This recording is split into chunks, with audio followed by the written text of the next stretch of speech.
Julie, come on up here. You know, this is a sad day, but it brings back an incredible amount of good memories. Today, America and the world, in my view, lost a remarkable leader. He was a statesman and humanitarian. And Jill and I lost a dear friend. I've been hanging out with Jimmy Carter for over 50 years, it dawned on me. And I had countless conversations with him over those years.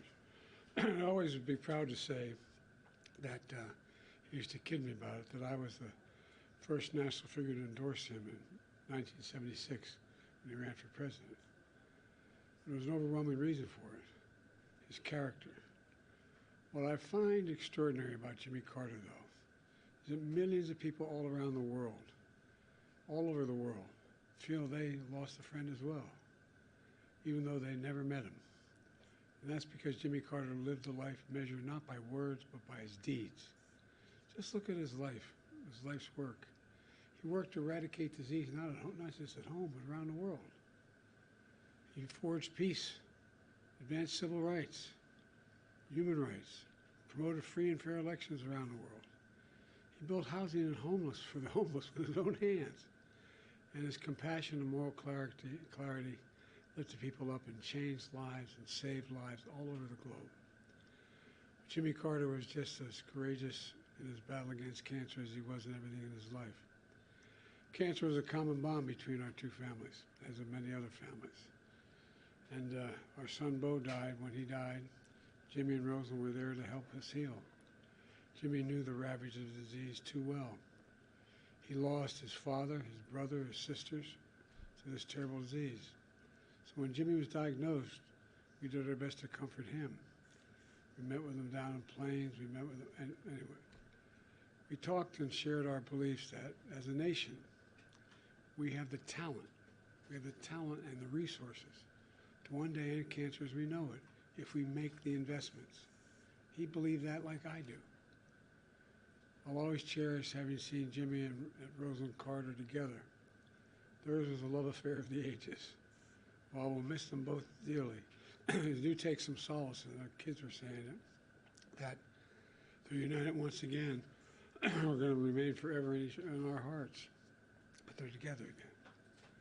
The entire Carter family, on behalf of the world, the whole nation, we send our whole heartfelt sympathies and gratitude. Our gratitude for sharing President Carter with us for so many years. You know, Jimmy Carter stands as a model of what it means to live a life of meaning and purpose, a life of principle, faith, and humility. His life dedicated to others.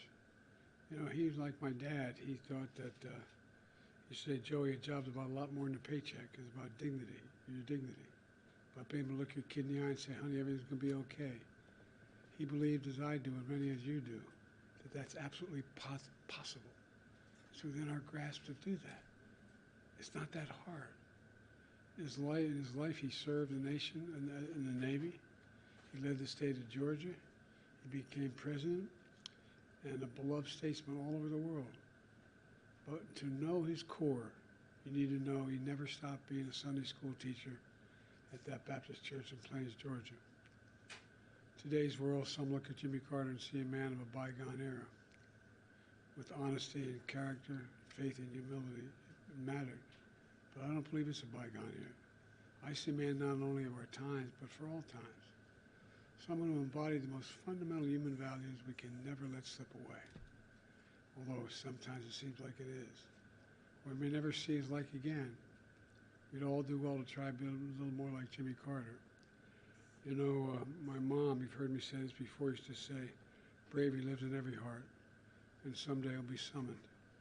Every time it was summoned, he stepped up. Every time, politically, personally, morally. And, you know, everything.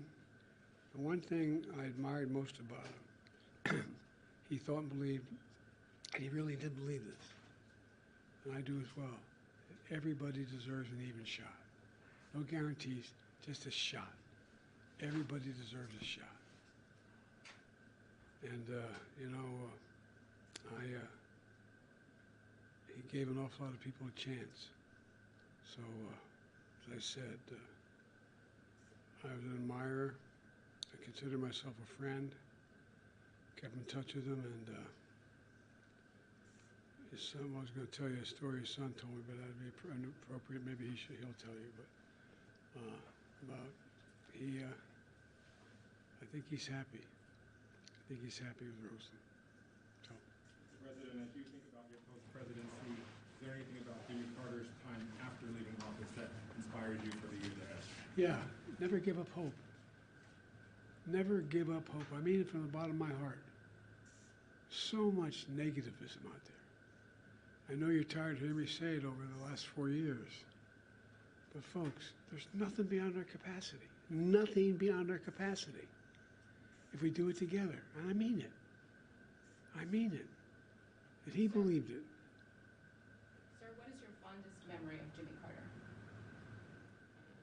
I have a number of them. I guess maybe my fondest memory of Jimmy Carter was when he grabbed me by the arm and said, I need you to help me with my campaign. And I said, I've only been around a couple of years, Mr. Governor. He said, no, it'll make a difference. I said, I'm not sure it will. He said, no, it will. When I endorsed him for president, I told him why I was endorsing him, and that it was not only his policies, but his character, his decency, the honor he communicated to everyone. And but he was also very, very, he and Roseland were very kind to Jill and me when we lost our son, Bo. They were there for us. And I don't know, it's, I think that what Jimmy Carter is an example of is just simple decency. Simple decency. And I think that's what the rest of the world looks to America for. So what members of the family have you spoken to? I think I've spoken to all the children. Maybe some I just got off the phone with. I think there were, I don't know how many on the phone, but I think, and I've spoken to some of the friends of the family. They're helping with the services, and my team is working with his family and others to see to it that he is remembered appropriately here in the United States and around the world. There's a process we're going through that will take a little time to set up this. I announced earlier today we're going to do a major service in Washington, D.C. on behalf of it. But that's a formal procedure that's underway. So I'm sure we start talking a lot to the family between now and my main contact is Chip. Thank you. President response to take from President Carter? Decency. Decency. Decency. Everybody deserves a shot. Everybody. Can you imagine Jimmy Carter walking by someone who needs something and just keep walking? Can you imagine Jimmy Carter referring to someone by the way they look or the way they talk? I can't. I can't.